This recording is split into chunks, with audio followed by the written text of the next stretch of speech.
Viral nga ngayon sa social media ang ibinahagi ni Chloe San Jose kung saan nakatanggap nga ito ng isang mamahaling regalo para sa kanya at bigay sa kanya ng kanyang double gold champion sa Olympics na si Carlos Yulo. Ito ay ibinahagi ng Facebook page na Glitter Channel. Narito ang nasasaad. Carlos Yulo bought a luxurious and expensive piece of jewelry to girlfriend Chloe San Jose. Carlos Yulo, the celebrated two-time gold Olympics medalist gymnast, recently bought and gave to his girlfriend Chloe San Jose a luxurious and expensive piece of jewelry. This extravagant gift not only reflects Yulo's appreciation for San Jose's support but also highlights the depth of their bond. Patuloy nang nasabi nga pong pahayag ng Facebook page, Chloe San Jose, known for her close relationship with Yulo, has been a significant presence in his life, providing encouragement and companionship. This gesture of giving such a valuable piece of jewelry underscores the special connection they share. It highlights the significance of the relationship beyond their professional interactions. Chloe San Jose shared this costly gift to her social media platform, thanking her boyfriend Carlos San Jose, and captioned it, 1126 days and more to come with my favorite person. I love you so much, mahal.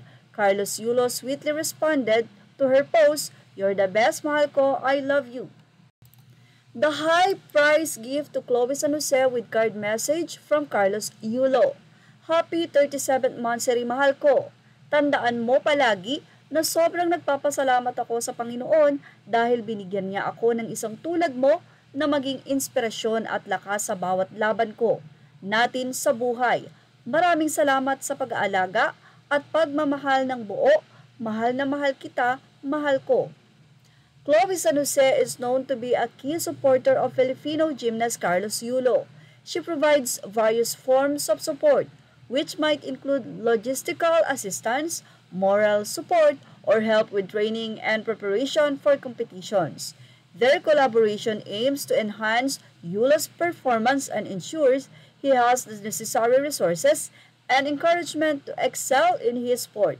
While Carlos and Chloe are happily enjoying the scenes in Paris, France, Carlos' family is in deep pain and full of sadness for what happened to their family.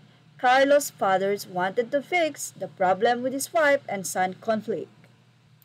Netizens tag Chloe San Jose as scene grabber of Carlos Yulo's fame to make herself popular as well. According to Zian Gaza, Chloe is manipulating his boyfriend to speak about the conflict of Carlos' mother in live videos and fuel more the fire between mother and son conflict.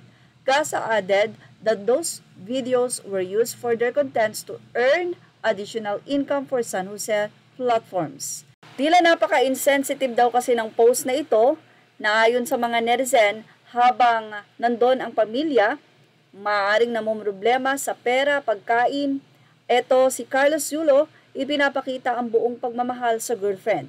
Wala naman daw sa mayon, lalo na nga at itong nakatulong sa kanya, sabi niya, mentally, emotionally, ay nandyan si Chloe San Jose. Pero paano nga ba nagsimula ang lahat? Sinasabi na hindi boto o ayaw ni Mrs. Yulo ang girlfriend. Kaya daw siguro doon nagsimula ang rape. Ganun pa man, masakit ang pinagdaraanan ngayon ng mga magulang ni Carlos na sana ay buong buo ang pagdiriwang ng kasiyahan at inaantay ang anak na yayakapin nila at yayakap sa kanila. Yan ang ating showbiz update. Thank you for watching. Images are all credit to the rightful owners.